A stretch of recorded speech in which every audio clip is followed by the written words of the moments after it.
When I started to experience the pain, it was in a site on my neck that I had previously been injured, and I had a number of injuries due to a car accident in 1990, and I had somehow re-injured that area. So I was dealing with a number of issues in the joints in my body and other complications that actually made it difficult to get a clear diagnosis at the beginning.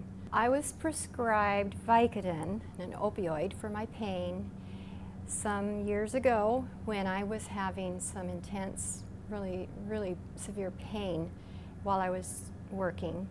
And it was the one medicine that finally, after trying so many, had fewer side effects that actually were not tolerable for me.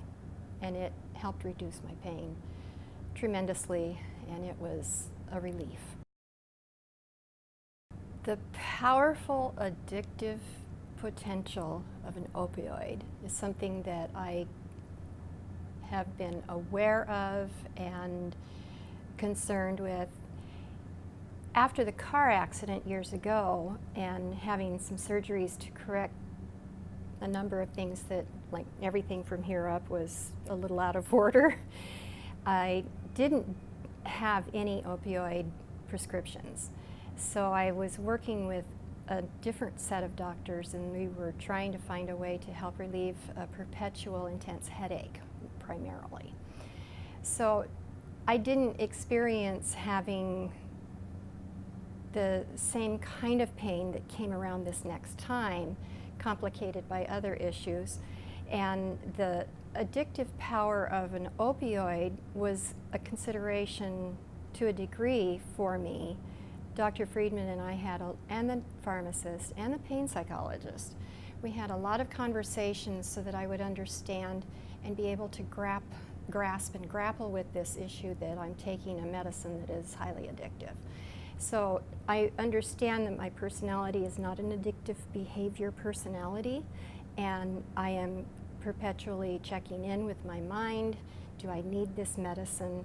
There have been times when I've had to take up to 4 in a day to get through the day sanely. And I've been able to reduce it to half a tablet 3 times a day to now not taking any, and I'm doing okay.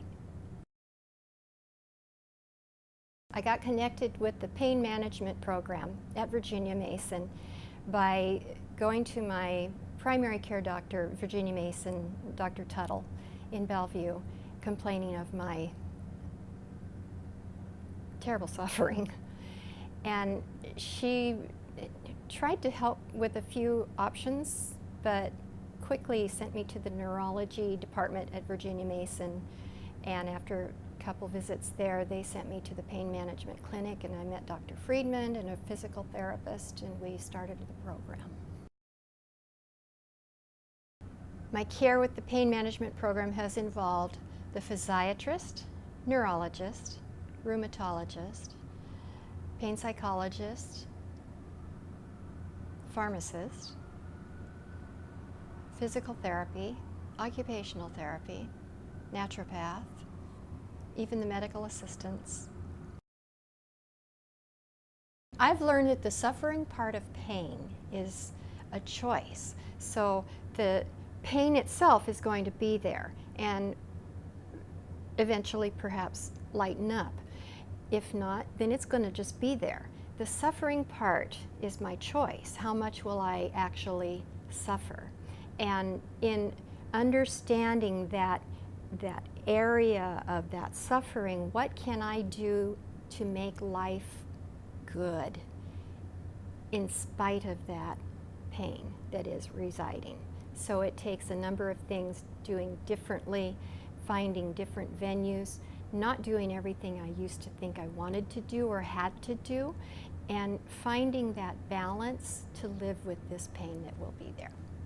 Exercise, the kind that your body responds well to, and the proper diet is essential to living well for anybody.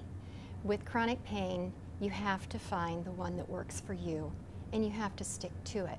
And you really have to decide that the suffering part of this pain is not going to dominate your life, that I actually find joy in eating my vegetarian anti-inflammatory diet with no added sugar. I have found new foods, new pleasures in how things taste, and new joy in preparing differently a lot of the foods. I never thought I could not eat the comfort foods I grew up with, and used to be a baker.